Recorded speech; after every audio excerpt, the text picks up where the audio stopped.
Perkenalkan, nama saya Irli Jalfrena Hanas, NIM 18100-255. Pada kesempatan ini, saya dan teman kelompok saya akan memaparkan materi tentang konsep dasar perpajakan internasional pada bagian yang kedua. Kita langsung saja pada materi yang pertama, yaitu konflik karakterisasi penghasilan dalam P3B dan cara mengatasinya.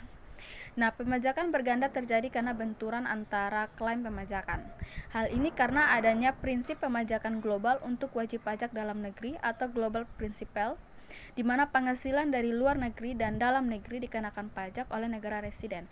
Nah, negara residen ini disebut dengan negara domisili wajib pajak. Selain itu, terdapat pemajakan teritorial atau source principle bagi wajib pajak luar negeri oleh negara sumber penghasilan. Nah, di mana penghasilan yang bersumber dari negara tersebut dikenakan pajak oleh negara sumber.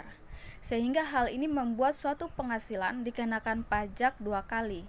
Yang pertama itu oleh negara residen, lalu yang kedua itu oleh negara sumber. Nah, contohnya seperti ini. PTA punya cabang di Jepang. Penghasilan cabang di Jepang dikenakan pajak oleh Fiskus Jepang. Lalu di Indonesia, penghasilan itu digabung dengan penghasilan dalam negeri, lalu dikalikan dengan tarif pajak Undang-Undang Domestik Indonesia.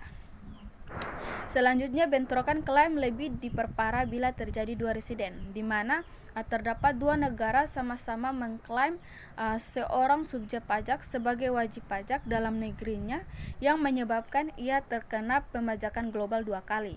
Contohnya, Mr. A bekerja di Indonesia lebih dari 183 hari.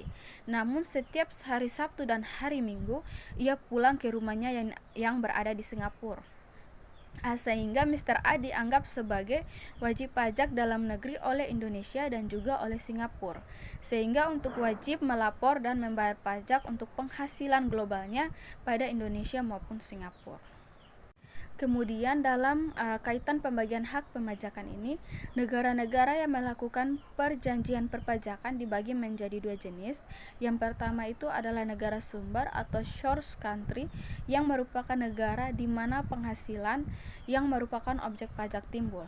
Lalu yang kedua itu adalah negara domisili, yaitu negara tempat subjek pajak bertempat tinggal, kemudian berkedudukan atau berdomisili berdasarkan ketentuan perpajakan. Nah, baik negara sumber maupun negara domisili biasanya berhak untuk mengenakan pajak berdasarkan undang-undang domestiknya. Nah, pengenaan pajak oleh dua yurisdiksi perpajakan terhadap satu jenis penghasilan inilah yang biasanya menimbulkan pengenaan pajak berganda, sehingga diperlukan diatur dalam suatu persetujuan antara negara sumber dan negara domisili. Selanjutnya kita masuk dalam upaya yang dilakukan oleh negara-negara untuk menghapus atau mengurangi terjadinya pajak berganda. Nah, di sini terdapat dua cara. Yang pertama itu tax treaty atau yang biasanya disebut dengan P3B, yaitu kepanjangan dari Persetujuan Penghindaran Pajak Berganda. Nah, P3B ini adalah perjanjian antara dua negara untuk menghindari pajak berganda untuk memajukan investasi antara dua negara tersebut. Nah, untuk active income, biasanya negara sumber hanya berhak memajaki penghasilan dari cabang badan usaha tetap dan penghasilan dari aset tak bergerak yang berpenghasilan dari negara sumber tersebut. Kemudian untuk passive income seperti dividen, bunga, dan royalti, kedua negara berhak memajaki, namun terdapat pengurangan tarif. Kemudian upaya yang kedua ada kredit pajak luar negeri. Nah, kredit pajak luar negeri ini merupakan jumlah pajak yang dibayarkan di luar negeri dapat dijadikan pengurangan pajak penghasilan secara keseluruhan. Di Indonesia hal ini diatur dalam Undang-Undang PPh Pasal 24, di mana kredit pajak luar negeri hanya sebatas penghasilan luar negeri dibagi dengan total penghasilan luar negeri dan dalam negeri dikali dengan PPh terutang semua penghasilan. Baik, yang berikut kita masuk pada cara menghindari terjadinya pajak berganda internasional atau disebut dengan avoidance of double taxation dengan menggunakan beberapa pendekatan. Yang pertama itu cara penghindaran pajak ganda secara unilateral atau sepihak. Nah, Indonesia secara sepihak sudah membuat masalah ini dalam Undang-Undang PPh Pasal 24, di mana melalui Pasal 24 Indonesia memberikan kredit pajak yang terutang atau dibayar di luar negeri terhadap penghasilan yang diterima atau diperoleh wajib pajak dalam negeri. Kemudian pajak yang terutang atau yang dibayar di luar negeri tersebut dapat dikreditkan terhadap penghasilan yang diterima atau diperoleh wajib pajak. Lalu cara yang kedua adalah cara penghindaran pajak ganda secara bilateral atau antara dua negara. Dalam pendekatan bilateral, kedua negara terkait memberikan keringanan penghindaran pajak ganda berdasarkan kesepakatan antara dua negara, di mana kesepakatan tersebut dirumuskan dalam bentuk teks treaty atau perjanjian penghindaran pajak ganda atau P3B. Ia ditandatangani oleh pemerintah kedua negara. Nah, lazimnya untuk bentuk keringanan yang diberikan dalam kesepakatan tersebut adalah setidaknya sama dengan bentuk yang ada pada ketentuan domestik kedua negara. Lalu kita masuk ke cara yang ketiga, yaitu cara penghindaran pajak ganda secara multilateral atau beberapa negara secara serempak. Nah, cara ini dilakukan melalui suatu perundingan multilateral oleh lebih dari dua negara yang berkepentingan untuk menghindarkan terjadinya pajak berganda. Seperti Konvensi Wina tahun 1961 yang memuat tentang dibebaskannya perwakilan negara yang ditempatkan di negara lain dari pengenaan pajak. Nah, Indonesia melengkapi dirinya dengan ketentuan-ketentuan untuk mencegah pengenaan pajak. Untuk mencegah pengenaan pajak berganda itu terdapat beberapa hal. Yang pertama itu adanya ketentuan untuk menyelesaikan kasus kependudukan ganda, di mana seorang atau badan diakui sebagai subjek pajak dalam negeri oleh dua negara yang berbeda. Lalu yang kedua itu adanya ketentuan pembagian hak pemajakan dalam pasal 6 sampai dengan pasal 21 untuk jenis-jenis penghasilan tertentu. Lalu yang ketiga adanya ketentuan tentang corresponding adjustment terhadap negara transaksi di suatu negara lain yang melakukan koreksi terhadap satu wajib pajak yang melakukan transfer pricing. Lalu yang keempat adanya ketentuan tentang penerapan metode penghindaran pajak berganda dalam pasal 23. Lalu yang kelima, adanya ketentuan tentang Mutual Agreement Procedures atau biasanya disingkat dengan MAP, di mana jika satu wajib pajak diperlakukan tidak sesuai dengan ketentuan P3B di negara lain, maka wajib pajak tersebut dapat meminta otoritas pajak untuk menyelesaikan masalahnya melalui MAP ini. Hal ini dikemukakan oleh Simanjuntak pada tahun 2019. Baik, yang berikut saya akan menjelaskan materi yang kedua, yaitu konsep anti-tax avoidance dalam perpajakan internasional. Nah, pemberlakuan aturan tentang anti penghindaran pajak internasional semakin penting dan diperlukan sebagai akibat dari perkembangan model bisnis dalam perekonomian internasional.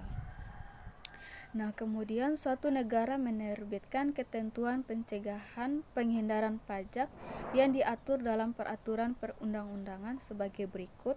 Yang pertama itu adalah Specific Anti-Avoidance Rule atau biasanya disingkat dengan SAAR, yaitu ketentuan anti penghindaran pajak atas transaksi seperti transfer pricing, change capitalization, treaty shopping, dan counter foreign corporates atau biasanya disingkat dengan CFC. Nah, dalam konteks Indonesia yang terkait dengan SAAR adalah aturan yang mengatur tentang kesepakatan harga transfer. Nah, kesepakatan harga transfer adalah perjanjian antara DJP dengan wajib pajak dan atau otoritas pajak negara lain untuk menyepakati kriteria atau menentukan harga wajar atau laba wajar di muka para pihak yang mempunyai hubungan istimewa. Baik, yang kedua itu ada General Anti-Avoidance Rule atau biasanya disingkat dengan GAAR, yaitu ketentuan anti penghindaran pajak untuk mencegah transaksi yang semata-mata dilakukan oleh wajib pajak yang semata-mata untuk tujuan penghindaran pajak atau transaksi yang tidak mempunyai substansi bisnis.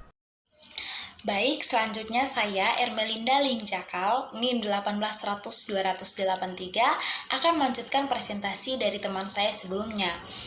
Materi berikutnya tentang prinsip non-diskriminasi. Jadi, ketentuan non-diskriminasi berlaku terhadap bentuk usaha tetap milik penduduk dari suatu negara pada persetujuan yang beroperasi di negara lainnya pada persetujuan, termasuk perusahaan penanaman modal di negara yang bersangkutan yang modalnya sebagian atau seluruhnya dimiliki atau dikuasai baik langsung maupun secara tidak langsung oleh penduduk dari negara domisili.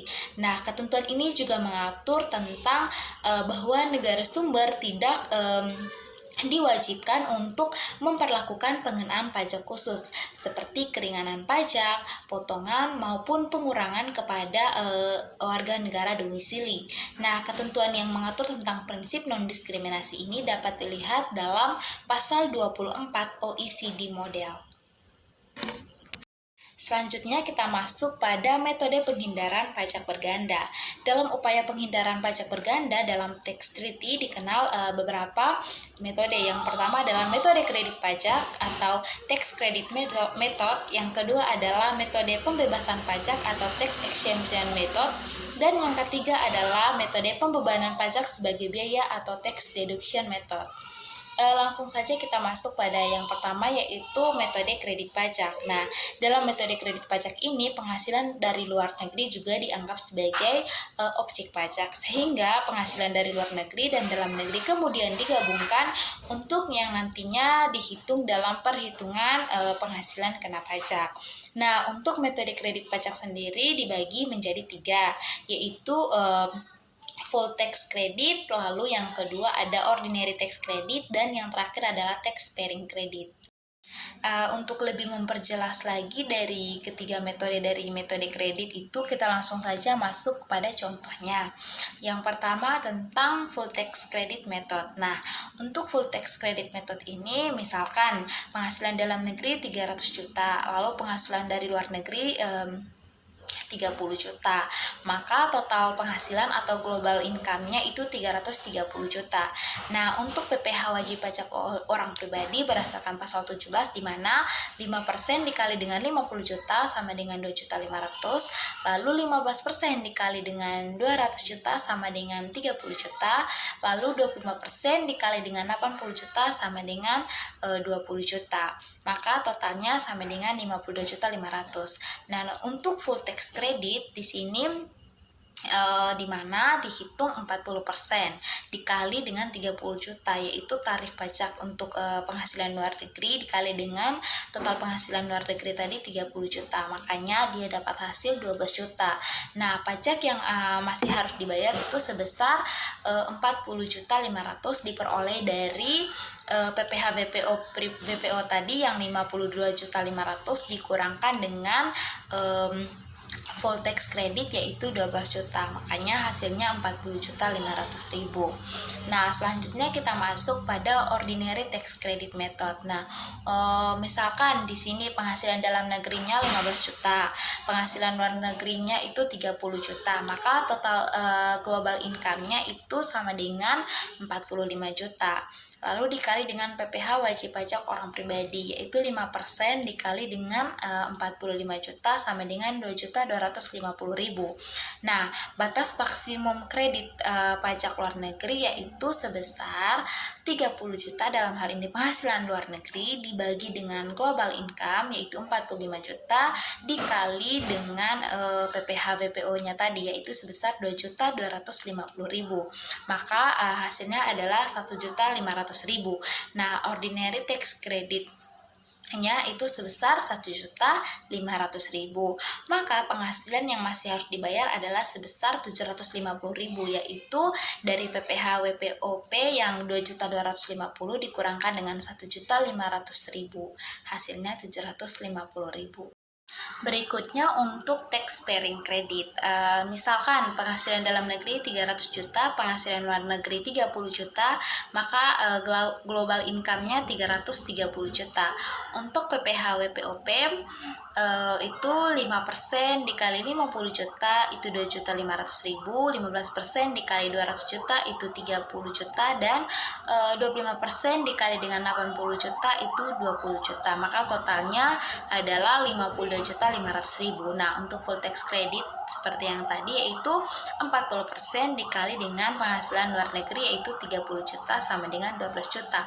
Maka pajak yang masih harus dibayar adalah sebesar 52.500.000 dikurangi dengan full tax credit 12 juta, maka hasilnya 40.500.000. Selanjutnya kita masuk pada metode pembebasan yang kedua, yaitu exemption at the top method. Nah, misalkan penghasilan dalam negeri sebesar 500 juta, penghasilan luar negeri sebesar 300 juta, maka global income-nya sebesar 800 juta. Nah, untuk PPh wajib pajak orang pribadi untuk penghasilan dalam negeri, yaitu dalam hal ini 5% dikali dengan 52 juta sama dengan 2.500.000, 15% dikali dengan 200 juta sama dengan 30 juta, 25% dikali dengan 250 juta sama dengan 62.500.000, dan 30% dikali dengan 300 juta sama dengan 90 juta. Maka jumlah PPh yang terutang sebesar 185 juta, merupakan total dari 2.500.000 ditambah dengan 30 juta ditambah dengan 62.500 ditambah dengan 90 juta. Untuk pembebasan pajak pada lapisan tarif tertinggi, yaitu sebesar 30% dikali dengan 300 juta sebesar 90 juta. Maka jumlah pembebasan pajaknya yaitu 90 juta. Untuk jumlah PPh yang masih harus dibayar adalah sebesar 95 juta yang diperoleh dari 185 juta dikurangi dengan 90 juta. Selanjutnya kita masuk pada exemption at the bottom method. Nah, misalkan dari contoh sebelumnya di mana penghasilan dalam negeri sebesar 500 juta, penghasilan luar negeri sebesar 300 juta, maka global income-nya sebesar 800 juta. Untuk PPh wajib pajak orang pribadi atas penghasilan dalam negeri berdasarkan lapisan tarif, yaitu 5% dikali 50 juta sama dengan 2.500.000, lalu 15% dikali dengan 200 juta sama dengan 30 juta, lalu 25% dikali dengan 250 juta sama dengan 62.500, dan 30% dikali dengan 300 juta sebesar 90 juta. Maka jumlah PPh yang terutang sebesar 185 juta. Nah, pembebasan pajak pada lapisan terendah dihitung dari dalam hal ini untuk penghasilan luar negeri, yaitu 5% dikali dengan 50 juta sebesar 2.500.000, lalu 15% dikali dengan 200 juta sama dengan 30 juta, dan yang terakhir 25% dikali dengan 50 juta sebesar 12.500.000, maka totalnya adalah 45 juta. Untuk jumlah PPh yang masih harus dibayar adalah sebesar 185 juta dikurangi dengan 45 juta, yaitu sebesar 140 juta. Nah, berikutnya adalah proportional exemption method. Dalam hal ini, misalkan penghasilan dalam negerinya sebesar 500 juta, luar negerinya sebesar 300 juta, maka global income-nya sebesar 800 juta. Nah, PPh wajib pajak orang pribadi atas penghasilan dalam negeri per lapisan yaitu 5% dikali dengan 50 juta, 2.500.000, lalu 15% dikali dengan 200 juta, 30 juta, lalu 25% dikali dengan 250 juta, 62.500, lalu 30% dikali dengan 300 juta sama dengan 90 juta. Jumlah PPh yang terutang adalah sebesar 185 juta. Untuk pembebasan pajak proporsional, yaitu di mana penghasilan luar negeri yaitu 300 juta dibagi dengan total penghasilan atau global income-nya 800 juta dikali dengan jumlah PPh yang terutang yaitu 180 juta, maka hasilnya sama dengan 69.375.000. Untuk jumlah PPh yang masih harus dibayar yaitu 185 juta dikurangi dengan 69.375.000 sama dengan 115.625.000. Selanjutnya kita masuk pada metode yang ketiga, yaitu metode pembebanan pajak sebagai biaya atau tax deduction method. Nah, pada metode ini penghasilan luar negeri tetap dihitung dalam perhitungan penghasilan kena pajak. Namun atas pajak yang terutang kemudian akan dibebankan sebagai biaya.